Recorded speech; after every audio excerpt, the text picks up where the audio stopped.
दोस्तों आप सभी को शायद पता होगा कि बांग्लादेश के पिछले 1 महीने में आरक्षण को लेकर के काफ़ी दिक्कतें चल रही थी। और दोस्तों आपको बता दें कि यह परेशानियां इतनी बढ़ गई थी कि बांग्लादेश के प्रधानमंत्री 5 अगस्त दोपहर को अपना निवास स्थान छोड़कर भारत आ पहुंची। और दोस्तों यह शेख हसीना पिछले 15 साल से बांग्लादेश में सरकार चला रही थी मजबूती के साथ। दोस्तों क्वेश्चन यह आता है कि आखिर ऐसा हुआ क्यों।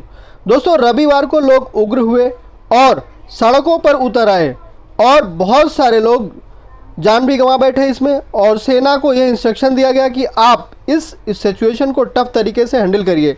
लेकिन वहाँ की सेना ने एक हद के बाद यह कह दिया कि हम प्रदर्शनकारियों के साथ सख्ती से पेश नहीं आएंगे। आखिर दोस्तों यह प्रदर्शनकारी कौन है? एक्चुअल में दोस्तों यह एक बहुत बड़ा समुदाय है लोगों का, जिसमें कई लाख लोग इस विद्रोह में शामिल हुए हैं। और इसकी भूमिका बनी एक छात्र आरक्षण से। दोस्तों सरकारी नौकरी में 30% का आरक्षण उन लोगों के लिए निर्धारित किया गया था जो लोग 1971 की बांग्लादेश वाली लड़ाई में अपना योगदान दिए थे या शामिल हुए थे। और इसी बात को लेकर के वहाँ के लोगों में असंतोष फैला हुआ था। लेकिन लोगों की बातों को सुनते हुए सुप्रीम कोर्ट ने इनको 5% कर दिया था।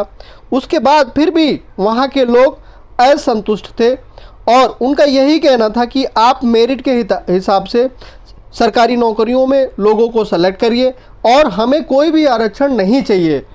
और बांग्लादेश की प्रधानमंत्री शेख हसीना भी इस बात को भांप रही थी पिछले 1 हफ्ते से कि धीरे धीरे यह मामला बड़ा बनता जा रहा है। लेकिन उन्हें यह बिल्कुल भी पता नहीं था, बिल्कुल भी अंदाज़ा नहीं था कि एक टाइम ऐसा भी आएगा कि उनको अपना राज्य, अपना बांग्लादेश, अपना घर छोड़ के किसी और देश में जाकर के शरण लेना पड़ेगा। दोस्तों 17 करोड़ की आबादी वाले बांग्लादेश के लाख लोग सड़कों पर उतर आए। और दोस्तों सभी लोग पैदल, साइकिल के सहारे शाहबाग में इकट्ठा हुए और यह भीड़ धीरे धीरे फिर शेख हसीना के घर की तरफ पहुंचने लगी। और दोस्तों लोगों ने ज़बरदस्त तोड़फोड़ किया और आखिर शेख हसीना को बांग्लादेश छोड़ने पर मजबूर भी कर दिया दोस्तों। और दोस्तों कुछ लोग यह भी कह रहे हैं कि इन सब के पीछे पड़ोसी देश पाकिस्तान का हाथ है। यही बात बकारू जमान जो कि वहाँ के आर्मी के मुखिया हैं, उन्होंने जब शेख हसीना ने देश छोड़ दिया और वो बाहर निकल गई, तो उसके बाद उन्होंने अपने देश को संबोधित करते हुए कहा इन सब का जिम्मेदार ISI है। कहा यह भी जाता है कि वहाँ पर जो पाकिस्तान का हाई कमीशन है बांग्लादेश के भीतर जमात को बढ़ावा देता रहता है और जो पाकिस्तानी और एंटी बांग्लादेशी हैं उनका भी हाथ इसमें शामिल है।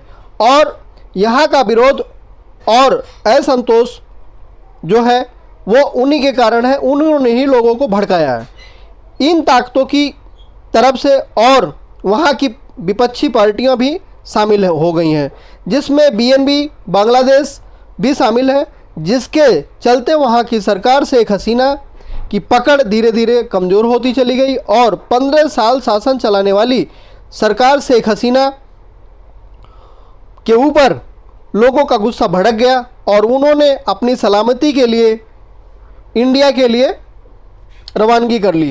दोस्तों शेख हसीना अपने निजी वाहन हेलीकॉप्टर से भारत में दाखिल हुई और वह हिंडन एयरपोर्ट पे आकर के उतरी और वहाँ से फिर वो दिल्ली पहुँची। दोस्तों यहाँ पर इनको एक पॉलिटिकल एसलम दिया जाएगा, मतलब राजनीतिक शरण जिसे हम बोलते हैं।